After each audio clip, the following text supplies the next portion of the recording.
سلام، من امیر گرجی هستم و میخوام 12مین قسمت داستان معشوقه نیمکت نشین رو برای شما بخونم.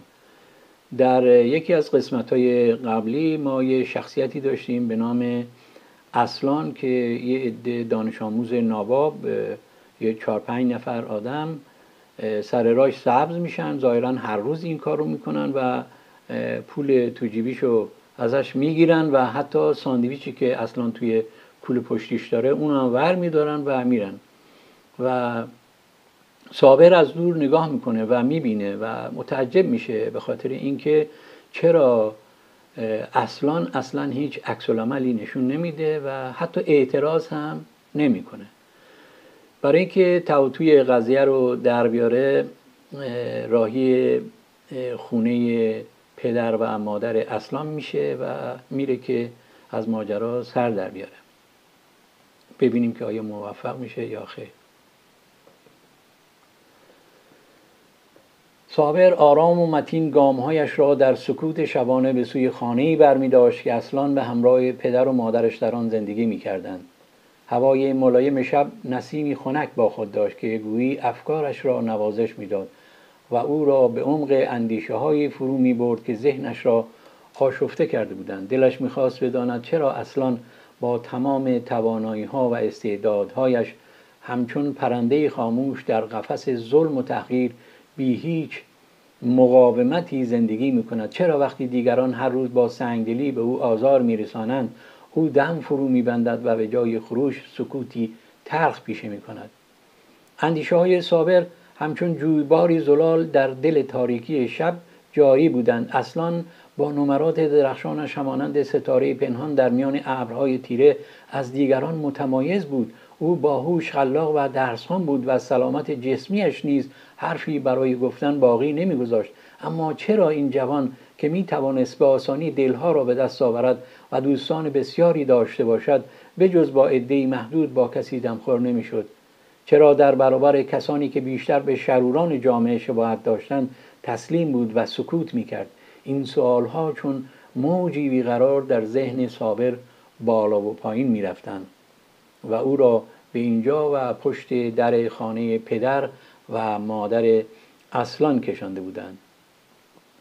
صابر به در خانه رسید، لحظه ایستاد، به اطراف نگاهی انداخت و نفس عمیقی کشید، گویی خود را برای رویارویی با حقیقتی نامعلوم آماده می‌کرد. دستش را بالا برد و زنگ در خانه را فشرد. صدای زنگ همچون ناقوسی در سکوت شب طنین انداخت و لحظه بعد در باز شد. دختری کوچک با موهای طلایی و چشمانی به رنگ آسمان صاف زیر نور چراغ مهتابی بالای در ظاهر شد. دخترک با نگاهی معصومانه به صابر خیره شد و با لحنی کودکانه گفت: بفرمایید.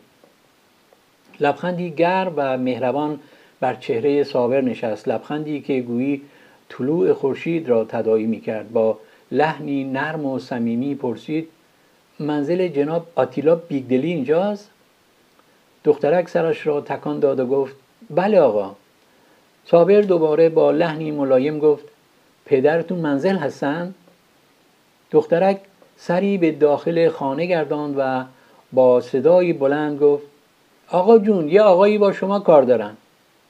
چند لحظه بعد مردی از پشت پنجره سرک کشید. او که از دیدن مهمان غیرمنتظرش متعجب شده بود به طرف در آمد و پس از پوشیدن صندل قهوه‌ای رنگش به طرف صابر که دم در منتظر بود رفت و در مقابل صابر ایستاد. چهرهش چنان بود که گویی می‌خواست راز حضور این مهمان شبانه را از نگاه او بخواند.